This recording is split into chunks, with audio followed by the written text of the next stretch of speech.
हम लोग डरेंगे नहीं, चाहे मरेंगे या जेल जाएंगे, लेकिन अपना हक का अधिकार लेकर रहेंगे। उक्त बातें दामोदर वैली वास्तुहारा संग्राम समिति के बैनर तले प्रेसवार्ता कर समिति के अध्यक्ष मोहम्मद मुख्तार अंसारी कहा। आगे कहा कि यहां के विस्थापितों के जमीन पर डीवीसी एवं एनटीपीसी पंचायत में सोलर प्रोजेक्ट लगाया जा रहा है। विस्थापितों को उनका हक अधिकार नहीं मिलने के विरोध में प्रेस वार्ता किया जा रहा है। अध्यक्ष ने बताया कि पिछले 1 साल से डीवीसी और एनटीपीसी के द्वारा लगाया जा रहे हैं सोलर प्लांट का विरोध कर रहे हैं। प्रोजेक्ट गैर कानूनी तरीका से डीवीसी पुलिस प्रशासन का भय दिखाकर लगाना चाह रही है। जबरन हमारे जमीनों पर कब्जा किया जा रहा है। इस जमीन पर अब तक ना मुआवजा मिला, ना नियोजन मिला, ना पुनर्वास की बात हो रही है। पूरी जमीन को डीवीसी जबरन कब्जा कर रही है। आगे उन्होंने चेतावनी देते हुए कहा कि अगर हमारी मांग पूरी नहीं होती है तो इसका पुरजोर तरीका से विरोध आंदोलन किया जाएगा। हम अपनी लड़ाई से पीछे नहीं हटेंगे, अपनी मांगों से पीछे नहीं हटेंगे।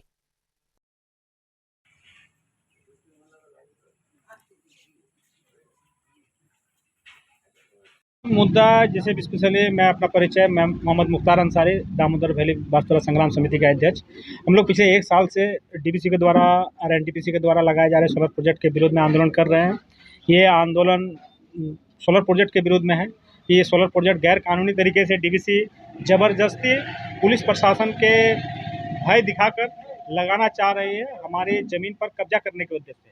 जिस ज़मीन पर हमें ना मुआवजा मिला, ना नियोजन मिला, ना पुनर्वास की व्यवस्था मिला, आज उसी ज़मीन को कब्जा करने के लिए डीवीसी ज़ोर ज़बरदस्ती धमका के, झूठे मुकदमे में फंसा के वो इस पर सोलर प्रोजेक्ट लगाना चाहती है। और इसका लगातार हम लोग कई बार पुलिस प्रशासन लेके वो लोग काम भी स्टार्ट करने का प्रयास किया और हम लोगों ने लगातार इसका विरोध भी किया। बावजूद उसको पीछे हटा डीवीसी, लेकिन पिछले कुछ दिन पहले हमारे निरसा के विधायक श्री अरूप चौधरी जी ने एक चुपके तरीके से, पता नहीं उनके डीवीसी के साथ में क्या डील हुआ है या क्या हुआ है वो जाने, लेकिन उन्होंने गुपचुप तरीके से हमारे पूरा न्यायिक प्रक्रिया के तहत जो आज हमें इतने सालों से हम वंचित हैं हमारे अपना न्याय के लिए, उसको दरकिनार करके उसके बात किए बगैर आज डीवीसी के पक्ष में खड़ा होता हुआ दिख रहा है। और वो चाह रहा है कि यहाँ पर सोलर प्रोजेक्ट हमको लगाना है, चाहे गैर कानूनी तरीके से हो, चाहे जिस तरह से हो। और उन्होंने सीधा सीधी आके हम लोगों को धमकाया है कि अगर हमारे विधायक निरसा विधायक श्री अरूप चौधरी जी, उन्होंने सीधा सीधा हमारा पिछले सप्ताह 10 दिन पहले पंचायत में एक गुपचुप तरीके से मीटिंग किया था, जिसका हमने विरोध किया कि यहाँ पर विस्थापित आंदोलन कर रहा है तो आपको विस्थापित को लेके मीटिंग करना चाहिए कि हमारा जब जमीन गया है तो हमें न्याय मिले बगैर आप सोलर प्रोजेक्ट यहाँ पर नहीं लगा सकते हैं। तो उन्होंने कहा कि नहीं, यहाँ पर न्याय मिले चाहे नहीं मिलेगा वो हम दिला नहीं सकते हैं, यहाँ पर सोलर प्रोजेक्ट लगेगा। हम लोगों ने कहा नहीं, सोलर प्रोजेक्ट नहीं लगेगा। तो उन्होंने कहा कि अगर सोलर प्रोजेक्ट विरोध करने के लिए आओगे तो तुम लोग जेल जाओगे। पुलिस प्रशासन सारा चीज़ हमारे हाथ में है, हम उसका उपयोग करके तुम लोगों को जेल में डाल देंगे। लेकिन हम लोगों ने कहा था कि इस बार हम लोग डरेंगे नहीं, हम लोग लड़ेंगे, चाहे हम लोग जेल जाएँ, चाहे मरे, लेकिन हम लोग पीछे नहीं हटेंगे। हम लोग इस बार न्याय लिए बगैर हम लोग पीछे हटने वाले नहीं हैं। और हमने कल देखा कि पेपर में कि विधायक महोदय डीवीसी पंचायत के अधिकारी और एनटीपीसी के अधिकारियों को लेकर डीसी महोदय के साथ में एक बैठक की है। बैठक में डीवीसी के द्वारा झूठ बोला गया कि 0 पॉइंट जिस ज़मीन का नाम ले रहा है कि वहाँ पर अतिक्रमण है, अतिक्रमण हटाने के लिए हमें फोर्स चाहिए, जो कि सरासर झूठ है। वहाँ पर कोई अतिक्रमण नहीं है, वो मेरा खाली पड़ा हुआ ज़मीन है जिस पर हम लोग खेती बाड़ी करते हैं, वहाँ पर कोई अतिक्रमण नहीं है। वहाँ सबसे बड़ी आश्चर्य की बात यह है कि वहाँ पर विधायक जी के रहते हुए झूठ बोला जा रहा है। विधायक जी को इस पर कट करना चाहिए कि डीवीसी सबसे पहले उन लोगों का, विस्थापितों का हक और अधिकार दे जो आज 70 साल से छीना हुआ है, लेकिन विधायक जी ने कटाक्ष नहीं किया। और हालांकि हमें बहुत ज़्यादा इस पर आश्चर्य नहीं हुआ, क्योंकि आज 10 दिन पहले जो धमकी दे के गया था उसी का ही असर है। तो इसके लिए भी मैं विधायक जी को भी मैं कहना चाहूँगा कि हम लोग किसी भी हाल में पीछे नहीं हट रहे हैं और न्याय संगत ये प्रोजेक्ट नहीं लग रहा है, इसका विरोध हम लोग करते रहेंगे। आज उपायुक्त महोदय को मैं निवेदन करूँगा कि जो इन्फॉर्मेशन आपको डीवीसी के द्वारा मिला है वो गलत है, निराधार है, बेबुनियाद है। आप ग्राउंड पर, धरातल पर आइए और इस पर जांच कीजिए। हमने जो लेटर दिया है, हमने 15 मई को एक लेटर दिया था डीवीसी को, जिसमें 14 सूत्रीय मांग को लेकर लेटर दिया था और हम लोग संवैधानिक तरीके से आंदोलन को कर रहे हैं। इसको संज्ञान लेते हुए एसडीओ महोदय ने डीवीसी और अंचल अधिकारी और थाना प्रभारी को लिखित आदेश दिया कि इस पर जांचों उपरांत कार्रवाई किया जाए।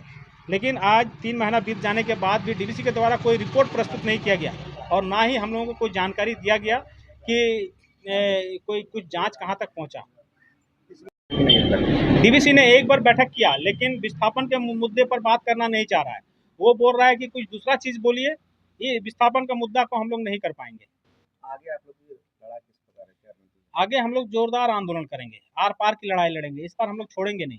और डीवीसी गैर कानूनी तरीके से इसको सोलर प्रोजेक्ट लगाने हम लोग नहीं देंगे, ये तो हम लोगों ने छान लिया है। प्रशासन का कहना है कि विकास में जो बाधक बने उस पर कार्रवाई की जाएगी। जी, पिछला एक बार आज से 3-4 महीना पहले एसएसपी महोदय का दौरा था, जिसमें डीवीसी ने कहा था कि यहाँ के कुछ ग्रामीण लोग निजी स्वार्थ के लिए, इस शब्द को इस्तेमाल किया था डीवीसी ने कि निजी स्वार्थ के लिए कुछ लोग विरोध कर रहे हैं। हम उस समय एसएसपी महोदय को भी प्रेस कॉन्फ्रेंस के माध्यम से मैंने बताया कि एसएसपी महोदय, हमने लिखित दिया है और यहाँ 10,000 विस्थापितों के हित के लिए ये आंदोलन चल रहा है, जिसको आज तक न नियोजन मिला, न मुआवजा मिला, न पुनर्वास मिला। ये किसी का निजी हित के लिए नहीं। और अगर इसको लगता है कि नहीं, इस पर सोलर प्रोजेक्ट लगना चाहिए, सरकारी प्रोजेक्ट है, सरकारी प्रोजेक्ट कहीं पर नहीं लगेगा, उसके लिए भी एक बाकायदा एक नियम कानून बना हुआ है। अभी भूमि अधिग्रहण अधिनियम 2013 बना हुआ है, इसके नियम को उल्लंघन करके आप सोलर प्रोजेक्ट नहीं लगा सकते हैं। ये संविधान आपको अधिकार नहीं देता है और आप संविधान का शपथ लिए हुए हैं, इसलिए राज्य सरकार के पास आप लोग दरवाजे खटखटाए कि नहीं? जी, हम लोगों ने आज जो भी डीवीसी को आवेदन दिया है, इस आवेदन को हम लोगों ने राज्य सरकार को भी प्रतिलिपि भेजा है। हमने चीफ मिनिस्टर के पास में इसका प्रतिलिपि भेजा है, ऊर्जा मंत्री, भू राजस्व मंत्री, सभी के पास में मैंने ये आवेदन दिया है। लेकिन अभी तक राज्य सरकार या केंद्र सरकार की तरफ से कोई भी इस पर कार्रवाई नहीं किया गया।